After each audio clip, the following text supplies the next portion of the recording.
Today I'm going to show you a butt weld on some scrap piece of metal right here with the stick welder. Right here we have the stick welder. See the amperage right here for the type of rod that we're going to use. It's a 6013 thicker rod, coated. We want to make sure that the amperage is set right. It needs to be on 105. Right here you have the holder, rod holder.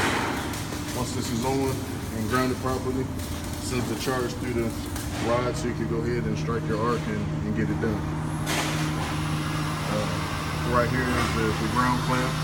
You clamp that to either the table that you're welding on if it's metal or a big enough piece, same chunk of metal.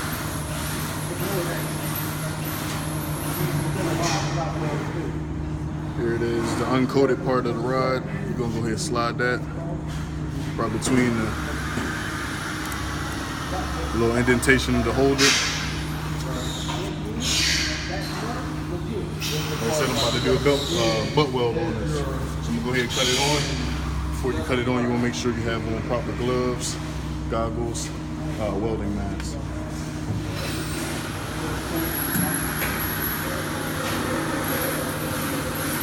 Go over top of the weld, you want to start it, you want to strike it like a long tip match, like you use for the grill or something like that. You want to make a circular motion. Once you get it struck, it slowly moves so it can get the proper penetration between the two metals that you're trying to fuse.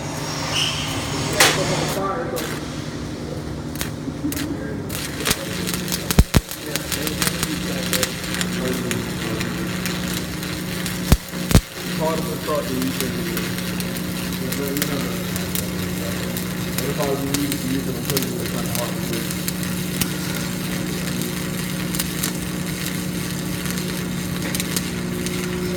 Yeah, for real, big thing. Alright, so I went ahead and cut the machine off after I laid my bead. Cut it off so I could go ahead and lay this down without it sparking anything. And we'll have a hammer so you can try to chip away at it. It's a little bit of a coating on top.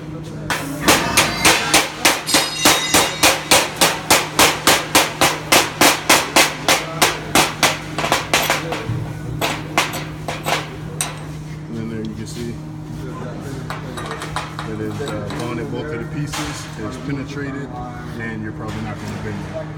And that's a butt weld.